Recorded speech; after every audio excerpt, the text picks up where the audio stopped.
नमस्कार दोस्तों, देखिए बीएसएनएल एम्प्लॉयज़ यूनियन ने एक मीटिंग किया है। श्री पापा सुधाकर जो डायरेक्टर ईबी हैं उनके साथ, और यहाँ पे कॉमरेड्स अनिमेश मित्र और कॉमरेड पी अभिमन्यु जो जीएस बीएसएनएल एम्प्लॉयज़ यूनियन है, वो लोग पापा सुधाकर राव जी से जो डायरेक्टर ईबी है आज मिले हैं, यानी कि 3 जून को, और मिले हैं और डिस्कस किए हैं 2 इम्पॉर्टेंट मुद्दों के ऊपर। देखिए, पहला मुद्दा क्या है? पहला मुद्दा है monetisation of BSNL tower, fibre and digital asset.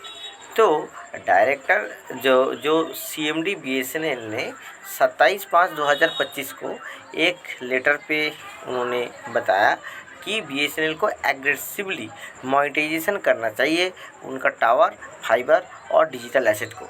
तो बीएसएनएल ने ये जो वक्तव्य दिए हैं, ये जो स्टेटमेंट है, इनका क्लैरिफिकेशन मांगा है।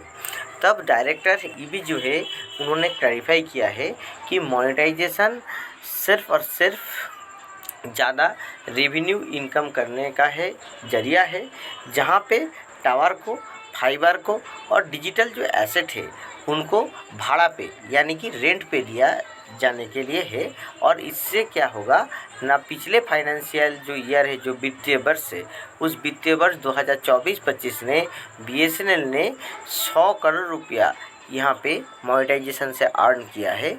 और सीएमडी साहब जो बीएसएनएल का है, उन्होंने एक नया टारगेट दिया है 475 करोड़ रेवेन्यू जनरेट करने का मोनेटाइजेशन के थ्रू, जो टावर, फाइबर और डिजिटल एसेट का 2025-26 जो वित्तीय वर्ष है उसमें किया जाएगा ईबी द्वारा। और दूसरा एक इशू है कि जो फ्रीक्वेंट डिसरप्शन होता है ओएफसी फेल्योर की वजह से, जो नॉर्थ ईस्टर्न सर्कल में होता है, इसमें क्या हुआ है कि लीडरशिप ने पॉइंट आउट किया है कि जो फ्रीक्वेंट डिसरप्शन होता है ओएफसी रूट कटने की वजह से, और जिसके वजह से आसाम नॉर्थ ईस्ट 1 सर्कल और नॉर्थ ईस्ट 2 सर्कल को बहुत ही दिक्कतों का सामना करना पड़ रहा है। तो उन्होंने रिक्वेस्ट किया है मैनेजमेंट को कि इसको संज्ञान में लिया जाना चाहिए।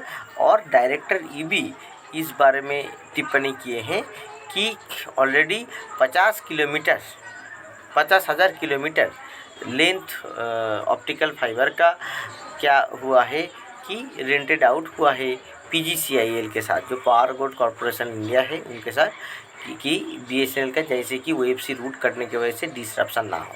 और उन्होंने ये भी बोला है कि एक्शन लिया जा रहा है, जैसे कि ओएफसी रूट कटने की वजह से नॉर्थ ईस्टर्न जो टेलीकॉम सर्कल है वहाँ पे जो फ्रीक्वेंट डिसरप्शन है वो फ्यूचर में ना हो।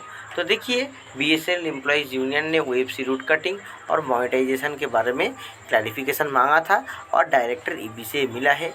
आप लोग ज़रूर कमेंट सेक्शन में कमेंट करके बताइए कि आप लोगों को ये जो 2 सवाल है, ये 2 सवाल के बारे में क्या सोच है, और जो रिप्लाई आया है मैनेजमेंट की तरफ से उसके बारे में क्या सोचते हैं। अगर आप लोग चाहते हैं ऐसे और कुछ सवाल पूछा जाए मैनेजमेंट से या उनका क्लैरिफिकेशन लिया जाए मैनेजमेंट की तरफ से, तो ज़रूर कमेंट सेक्शन में आके आप लोग सवाल को पोस्ट कीजिए। हम लोग कोशिश करेंगे जो बीएसएनएल एम्प्लॉयज़ यूनियन है, उनका जो लीडरशिप है, वो लोगों के पास आप लोगों का सवाल पहुंचाने के लिए।